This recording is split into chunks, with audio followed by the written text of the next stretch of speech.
Hello everyone, hope everybody's doing great today. Appreciate those who watch this video. Oh, straighten up my back a little bit there. Hope you enjoy this. Talking about the South Korean show. I guess it's like a classic in South Korea.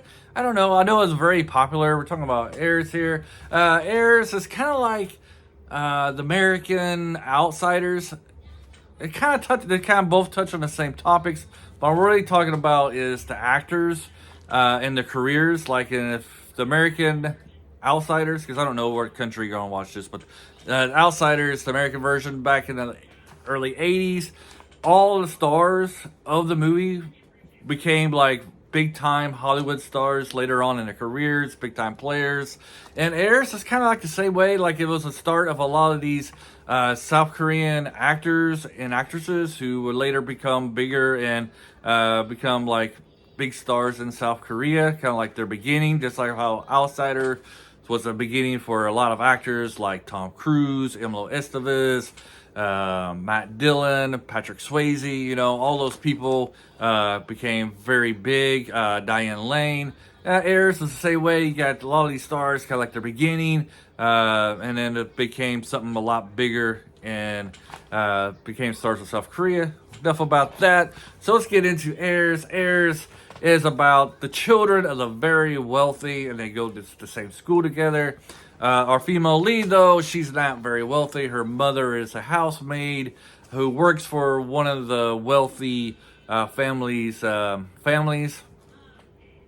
don't know how I want to say that sentence, but she works for one of the wealthy families, and her dad kind of gave her a scholarship there. His son goes to the same school, and that's the male lead, and they kind of, fall in love, and you got that whole dynamic conflict of between, the rich people should be here, and the poor people should be there. They should never really interact. Well, they can interact, but they can't really mix together. So the relationship, is kind of hard because she's poor, he's rich, and he's also is engaged to another female student there. Well, of course she's female, but another student there at the school, and it's to connect the two businesses to help both families become more wealthier. So you kind of got that love triangle. You got your classic bullies of the school. You got, like I said, your lower income, lower income in class, whatever, getting picked on by the higher class people. It's very clear at the beginning. There's like a hierarchy. I guess there's like it's like a caste system, and you can't really, not supposed to interact with the caste. But in this case, our male lead falls in love with the female lead. Some things are kind of interesting. Is like all the families are broken, meaning like they're not poor. They're all very rich, like I said, but they're broken families.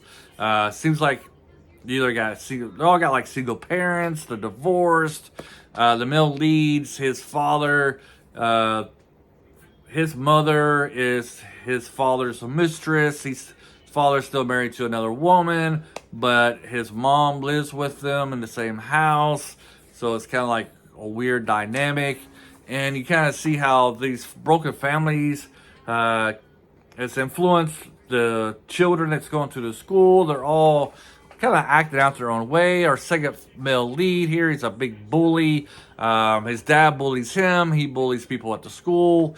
Our male lead, since he's a illegitimate child, and he wants to be close with his brother, but his brother doesn't really like him because he's afraid that our male lead here might take over the big business once he gets older.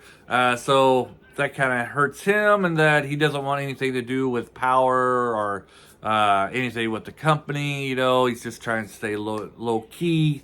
And then our second female lead, the one that's engaged to the male lead, she's not really liking it. Like, she's kind of being sold off.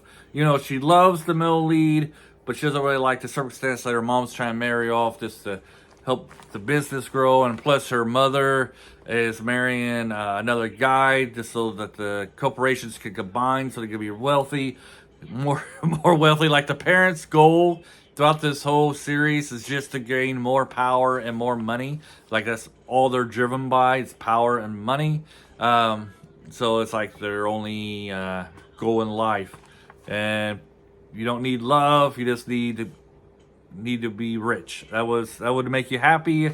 As you can see as you're watching the series, it doesn't make anybody happy. Everybody seems kind of miserable, even though they're on top of the world when it comes to the money, the monetary things, which is kind of like how life really kind of is. Just because you're rich doesn't mean you're happy, and just because you're poor doesn't mean you're miserable. And it's kind of like the relationships you have around your family, and it's kind of what this show does kind of touch upon is, as long as you have like a loving family around you, you can be happy. It's kind of what the female lead is, even though she just lives with her mother. I don't know what happened to her father. Maybe her father died or something. But her mother and her have a very close bond. They're poor, but they're happy. They have their trials, but because they have each other, they're able to have happiness in their life, while all these rich kids, have all the physical gains, I guess you could say, that you can have, all the money, cars, nice houses, but they're really miserable. See what else has got going on here. That's about it, really. It's a pretty good show. It's well acted. Like I said, a lot of these actors who were in the show became big stars in South Korea. Maybe some of them might have made a debut here or there in an American film. But it was really a beginning. I think it's a beginning. I don't know. I didn't really look on everybody's list to know when they acted and what, but I just know that a lot of them became stars later on in their careers. So for that, if you're a big South Korean fan, you like their shows, you'll enjoy this because you'll see a lot of familiar faces, only younger. Like I said, the show's well directed, pretty well acted. It's pretty much cliche though, especially nowadays. If you saw the new Netflix show, what is that called? Inheritors or something like that. It's the new one that just came out this month. It's basically like the poor man version of this show. So, if you like South Korean shows, I'll recommend this. Otherwise, I'll probably recommend it with caution. It's a 20 episodes long. To me, episode 16 should have been the end. Everything after that's kind of fluff. It's kind of like, it's just kind of fluff. It should have ended in episode 16. And then 17 through 20 is kind of like a teenager's dream of what they could do if they had power and stuff like that. Episode 16 to me is like the end of reality, like real reality. And then 17 through 20 is like fantasy stuff. But it's still good.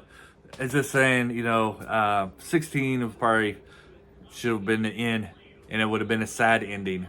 So, anyways, that's my thoughts on Heirs. If you've ever seen it, let me know what you guys think about it. Leave us some comments below. It's a very popular movie, or TV series, I should say. A lot of people did like it. I enjoyed it. I made it through 20 episodes. It was interesting enough. But like I said, I have to recommend with caution. And if you are a big South Korean fan, you like their shows and their actors, I would recommend this. Maybe highly recommend, because like I said, you'll get to see a lot of these actors who are really big stars today. See them when they're reverse, little stars. Well, anyways, have a great day, and until next time, bye.